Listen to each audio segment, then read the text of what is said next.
580,000 Americans practiced collapse condition living last night. Not in the backyard drill, not in a weekend SHTF simulation with a bug-out bag and a GoPro. They did it for real, no grid power, no reliable water, no supply chain, no emergency services they could actually count on. 580,000 people right now are already living in the scenario you're spending thousands of dollars preparing for, and almost none of them are in the prepper community. Here's what bothers me. I've read every serious survival manual published in the last 20 years, studied the Venezuela collapse, the post-Katrina breakdown, the 2011 Tohoku aftermath, watched 1,000 hours of preparedness content from people with impressive gear collections and impressive subscriber counts, and in all of it, almost nobody talks about the single most studied group of long-term survival practitioners in the developed world, the people who've already survived your worst-case scenario. Not for 72 hours, not for a 2-week bug-out with a scheduled return to the suburbs. For months, for years. In American cities, right now, what the unhoused know, they learned the hard way. No YouTube, no gear sponsor, no margin for error, just consequence. Direct, physical, immediate consequence. And there is a gap between what they've figured out and what the average prepper thinks they know that is wide enough to bury you in. Let me close that gap. We're going through 7 domains of survival knowledge that the unhoused population has mastered at a level no amount of gear buying replicates. Not because living on the street is good. It isn't. It is brutal and lonely, and statistically lethal in ways that most people don't want to look at directly. Average life expectancy for someone living outdoors long-term in an American city sits between 42 and 52 years depending on the study. We're not romanticizing this, we're mining it, because brutality is an excellent teacher.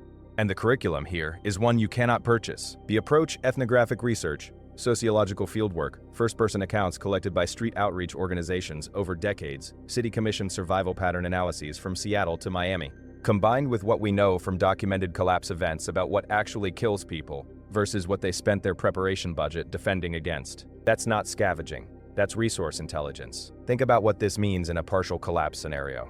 Not full grid-down apocalypse, the kind of slow, grinding collapse that Venezuela demonstrated over years, that Argentina went through in 2001, that Detroit demonstrated on a neighborhood level across 2 decades. Intermittent supply chains.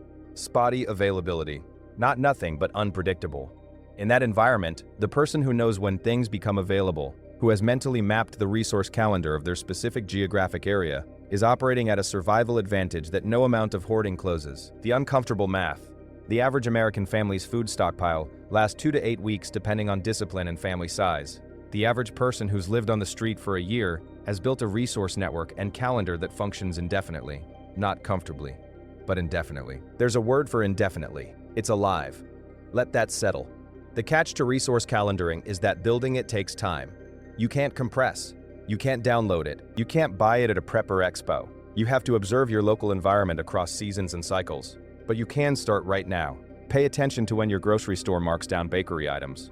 Which restaurants put food out on which nights. Where community surplus shows up and when. This is reconnaissance. It costs nothing but attention. Do it before you need it. We're stepping up now.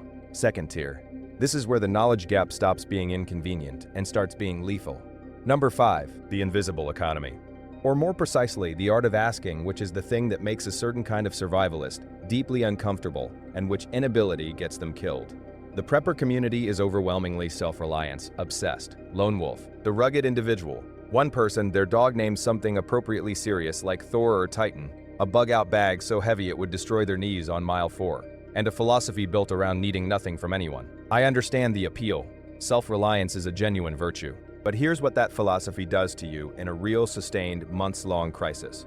It systematically isolates you from the most powerful survival resource that exists, other people's excess. The unhoused operate within informal gift economies that are completely invisible to people who don't need them.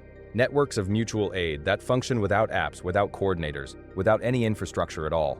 They pass information in real time, safe sleeping locations, which churches distribute on which days, which neighborhoods are getting dangerous, which social service workers are actually useful, versus which ones create more problems than they solve. This information flows constantly through social networks that cost nothing to join, but require time to build. And they flow because the participants have built something the lone wolf prepper systematically destroys in themselves. Trust at scale, with strangers. Let me break down the mechanism, because this sounds soft and it is not so. Trust within informal networks. reduces the caloric cost of survival dramatically. You stop spending energy on redundant reconnaissance. You stop making the same dangerous mistakes because someone upstream already made them and passed the warning down. Hoarding burns calories and resources, storing things you'll never reach before they spoil or get taken. Networks burn social capital, which renews. This is why community keeps showing up in every documented long-term survival scenario. Venezuela, post-earthquake Haiti, post-Katrina New Orleans, every single one as the most important variable. Not caliber, not caliber, not caliber density, not gear quality. Community, not the community you're going to build after the collapse. The one you're building right now, or failing to. The catch, you cannot build this network after things fall apart. You build it before, and you build it by being genuinely useful to people before you need anything from them. The unhoused understand this implicitly. Your neighbor who doesn't know your name does not. That's not their failure, it's yours.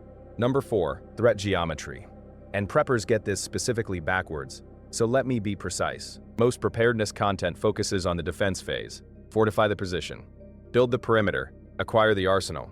The implicit model is, the threat comes from outside. You recognize it. You hold your ground. That model is not wrong. It's just late. By the time it applies, you've already failed the earlier and more important stages of threat management. The unhoused have developed something more valuable than defensive capacity, the ability to avoid threats before they materialize, not by being armed, by reading environments accurately and positioning themselves before anything goes wrong. Look at how experienced unhoused people choose where to be, not randomly. There's geometry to it. Locations with multiple egress paths, never corners with single exits. Positioning that faces foot traffic, not away from it, because you want to see approaches before they become problems. Spots that are visible enough to passive observation that casual predation is deterred, but not so prominent they attract enforcement attention. Proximity to specific businesses and infrastructure avoided based on knowledge of what those locations attract at which hours. They're running continuous threat assessment, not as a cognitive exercise. As an automatic background process built from thousands of hours of observation in environments where getting it wrong carried immediate physical consequences. Here's the mechanism. Threat assessment is a skill, not a reflex. It runs on pattern recognition built from observation in environments where the feedback is real and immediate. The unhoused have logged more hours of authentic threat assessment than most people who've attended tactical training courses. Because the tactical training course, even the good ones, doesn't have real consequences. The street does. The feedback is immediate and unambiguous. That's what builds genuine pattern recognition. Simulations build confidence. Consequence builds competence. The specific skill to extract, most threats telegraph before they arrive. Changes in ambient noise patterns, changes in body language in a crowd, changes in the normal rhythm of a space that signal something is about to feet. Learn to read those signals now, in low-stakes environments, so the pattern recognition is available when you need it in high-stakes ones. Number 3, body-based thermal management, and this is the one that will make the gear-first crowd most uncomfortable. You have $400 worth of synthetic insulation in a stuff sack in your bug-out bag. Impressive. What happens when it gets soaked through on day 3? And you can't dry it? What happens when you exhaust it faster than expected because your caloric intake dropped and your body's heat production fell with it? What happens when you don't have it at all because you got separated from your kit in a chaotic evacuation, which is, historically, when most kit separations actually occur? The unhoused have developed thermal management strategies that are entirely body-centered, not gear-centered, and they work at temperatures that should theoretically kill you, with materials available for free in any urban environment. Let me break down the physics, because this is the part that actually matters. Your body generates heat through metabolic activity. The rate of heat generation and the rate of heat loss you're fighting is what determines survival. But there are 3 ways to slow that loss that have nothing to do with gear. Reduce surface area in contact with cold substrates. Create dead airspace between yourself and the ambient environment. Block convective heat stripping by interrupting airflow across your skin. The unhoused have worked out solutions to all 3. Cardboard under the body first. Always. Ground contact steals heat through conduction roughly 25 times faster than still air at the same temperature. Not 10 times, not 5 times, 25. Cardboard's cellular structure traps air effectively enough to cut that conductive loss by 60 to 70%. Then layering newspaper between clothing layers, which creates insulating dead airspace through the same mechanism as expensive synthetic fill, because the mechanism is identical. Air is the insulator. The newspaper is a matrix that holds the air in place. The R value of a ½ inch of trapped air is the R value of a ½ inch of trapped air, regardless of what's doing the trapping, because warm air rises and cold air flows along the floor in most sheltered spaces, meaning optimal sleeping elevation is counterintuitive and needs to be calculated, not guessed. This is knowledge built by consequences. Not a YouTube video, not a manual. Direct feedback in real time. When getting it wrong meant a dangerous night or no more nights at all. The catch: these methods are labor-intensive and degrade rapidly with moisture. A soaked cardboard layer does nothing, less than nothing, because now you're in contact with a wet substrate.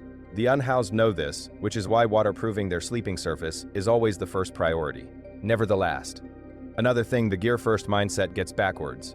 Now we're in the top tier. These are the two things that will do more for your actual survival than everything else on this list combined. Number 2. Medical triage without medicine, and specifically, without the medical system. The American healthcare system, let's be precise about what it becomes when things go wrong at scale. Becomes inaccessible, overwhelmed, unavailable to people without money, documentation, or proximity to a functioning facility. The unhoused have navigated a version of this reality for decades, and what they've developed is a working knowledge of wound management, infection identification, environmental illness recognition, and the critical triage decision of when something requires professional intervention at whatever cost, versus what can be managed in the field without any. Here's what that knowledge looks like in practice. The ability to identify early-stage cellulitis, the red, warm, spreading skin around a wound that signals bacterial invasion of subcutaneous tissue, versus normal, inflammatory response. That distinction, made in the first 12 to 24 hours, is the difference between a wound that heals and one that becomes septic. Sepsis kills. It kills in 24 to 72 hours if untreated, and it is almost entirely preventable at the wound management stage if you can read what you're looking at before the window closes. They recognize the signs of hypothermia before the victim does, because they've watched it happen to people around them. And here's where most people have the physiology exactly backwards. Shivering stops not because the person is warming up. It stops because the body has exhausted its shivering response and is entering stage 2 hypothermia. The silence is the emergency. If you've been trained to interpret the shivering stopping as improvement, you've been trained to watch someone die. They know which dollar store medications manage which acute conditions well enough to buy critical time. They know how to improvise wound closure. They know the neurological signs of deterioration that indicate professional intervention has moved past optional to mandatory. None of this came from a first aid manual.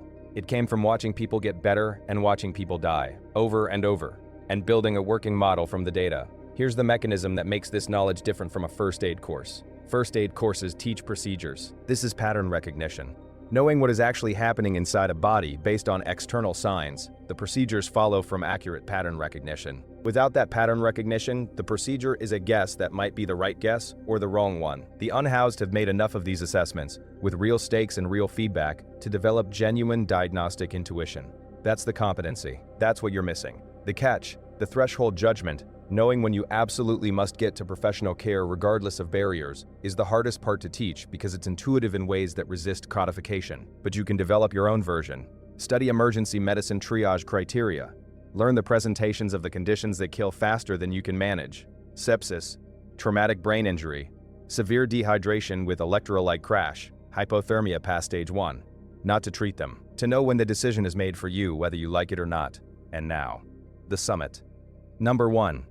The skill the prepper community has the most to learn from, and the least appetite to hear. Identity fluidity, the ability to become whoever the environment needs you to be, shed that identity when the environment changes, and feel no attachment to either version. The armed defender, the community leader, the self-sufficient homesteader, the medic. These roles feel like preparation. They feel like strength. They are genuinely valuable organizational frameworks in stable situations. In a real, sustained, multi-month collapse, they become millstones. I want to be specific about why. When you've built a fixed identity tied to a specific capability or resource, you attract obligations that calcify around you. The person who's the guy with all the food cannot stop being the guy with all the food without losing their social position, which creates security vulnerabilities. The person who's the armed defender cannot show uncertainty without their role collapsing, which means they make decisions with performed confidence in situations that demand genuine humility. The person who's the leader cannot follow when following is the right move. The fixed identity is a trap with nice curtains. It looks like strength from the outside.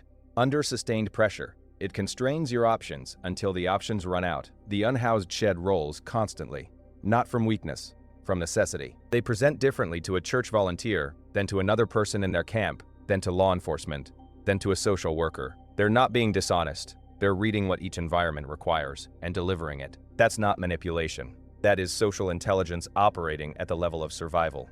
They know when to be visible and when to disappear. These sound like opposing skills, but they're facets of the same capability, reading a social environment accurately, and calibrating your presence to what's advantageous in that specific moment. Visible to potential resources. Invisible to potential threats. Differential to the person with power over your access. Firm with the person probing for weakness. All of this, simultaneously, in overlapping social spaces, without a fixed identity anchoring you to a role that might be exactly the wrong role for what today requires. Here's the mechanism behind why the fixed identity fails catastrophically over time. Sustained collapse environments are not stable. The threat that didn't exist last month is now the primary threat. The resource that was plentiful is now the primary threat. The resource that was plentiful is now the scarcest thing in the ecosystem. To survive across those shifts requires what evolutionary biologists call phenotypic plasticity, the ability to express different functional forms from the same underlying capabilities depending on what the environment selects for. The unhoused have developed this not as a philosophical position, but as a survival imperative. Most preppers have developed the opposite, a commitment to a specific expression that doesn't flex when the environment stops selecting for it. This shows up in every documented long-term collapse scenario. The survivors were not always the most armed, the most stockpiled, or the most tactically trained. They were almost always the most socially adaptable, the most able to make themselves useful in whatever form the current situation required, the most willing to ask for help when asking was the right move, and to project competence when competence was what the social environment demanded. Here's a sentence that changes everything. The most prepared person I encountered in the context of this research wasn't armed, wasn't stockpiled, could read a room, read a risk, read a resource opportunity, and tell you exactly where to sleep to stay warm and who to avoid to stay safe, could become whoever the environment needed them to be, and shed that skin when the environment changed. No fixed role, no prepared identity, just continuous, accurate adaptation to whatever the environment was actually selecting for. That's not a bug-out bag. That's not a skill you learn at a weekend class. That's education by consequence, repeated over thousands of days, in an environment where the cost of being wrong is immediate and physical, and the bill comes due without warning. The gear matters. The stockpile matters. The training matters. I'm not dismissing any of it. What I am telling you is that every single one of those things rests on a foundation you may not have built yet. Microgeographic knowledge of your environment. A resource calendar for your specific area. Real trust with real people built before you needed anything from them. Threat assessment developed through real observation. Medical pattern recognition built through study. And the ability to shed your prepared identity when it becomes the constraint. Without sponsors, without subscribers, without the option of deciding this particular weekend isn't a good time for a training run. Find the organizations in your city doing real street outreach. Volunteer. Listen to the long-timers. Pay attention to what they know that the recent arrivals don't. The gap between you and prepared is not a gear gap. It is a knowledge gap, a relationship gap, and a flexibility gap. All three close the same way. You start